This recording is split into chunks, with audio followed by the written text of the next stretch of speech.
Gujarat science city રાજ્ય સરકાર હેઠળ કાર્યરત આ અદ્ભુત વિજ્ઞાન નગરીમાં આપનું હાર્દિક સ્વાગત છે। વિજ્ઞાન અને ટેકનોલોજી આધારિત આ અગ્રણી સંસ્થાનું મુખ્ય ઉદ્દેશ સમાજમાં વૈજ્ઞાનિક દૃષ્ટિકોણ વિકસાવવો, સંશોધન અને નવીનતાને પ્રોત્સાહન આપવો તથા રાષ્ટ્રીય વિકાસ માટે માનવ સંસાધનને સશક્ત બનાવવાનું છે।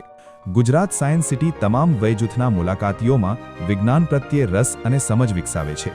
અહીંની એક્વેટિક ગેલેરીમાં પેંગ્વિન, શાર્ક ટનલ તથા વિવિધ જલચર પ્રજાતિઓ દ્વારા જૈવ વૈવિધ્યતા અને જળજીવનની વૈજ્ઞાનિક સમજણ આપવામાં આવે છે।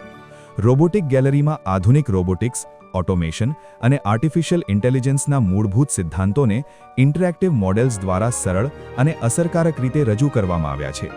સાથે સાથે એસ્ટ્રોનોમી અને સ્પેસ સાયન્સ ગેલેરી અંતરિક્ષ, ગ્રહો, ઉપગ્રહો અને બ્રહ્માંડના વિકાસને દૃશ્યાત્મક અને શૈક્ષણિક રૂપે રજૂ કરે છે અને વિવિધ ઇન્ટરેક્ટિવ એક્ઝિબિટ્સ દ્વારા પ્રયોગ, અવલોકન અને અનુભવ આધારિત અભ્યાસને પ્રોત્સાહન આપવામાં આવે છે, જે ગુજરાત સાયન્સ સિટીને વિજ્ઞાન શિક્ષણ, નવીનતા અને જાહેર જાગૃતિનું અગ્રણી કેન્દ્ર બનાવે છે।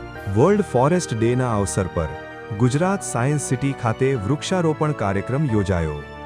આ કાર્યક્રમમાં વિવિધ શાળાના વિદ્યાર્થીઓએ ઉત્સાહપૂર્વક ભાગ લીધો અને પર્યાવરણ પ્રત્યે પોતાની જવાબદારી નિભાવી। વિદ્યાર્થીઓએ વિવિધ જાતના વૃક્ષોના રોપા વાવીને હરિયાળું અને સ્વચ્છ પર્યાવરણ બનાવવાનો સંકલ્પ કર્યો।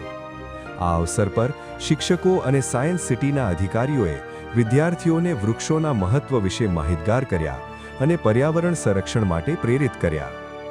ગુજરાત સાયન્સ સિટી દ્વારા વિજ્ઞાન અને પ્રકૃતિ અંગે જાગૃતિ ફેલાવવા માટે આવા વિવિધ કાર્યક્રમોનું આયોજન કરવામાં આવે છે, જેના દ્વારા યુવા પેઢીમાં પર્યાવરણ પ્રત્યે જાગૃતિ અને જવાબદારીનો ભાવ વિકસે છે। કાર્યક્રમ દ્વારા વૃક્ષ બચાવો, પર્યાવરણ બચાવોનો સંદેશ વ્યાપક સ્તરે પહોંચાડવામાં આવ્યો અને સૌએ સાથે મળીને હરિયાળું ભવિષ્ય નિર્માણ કરવાનો સંકલ્પ કર્યો।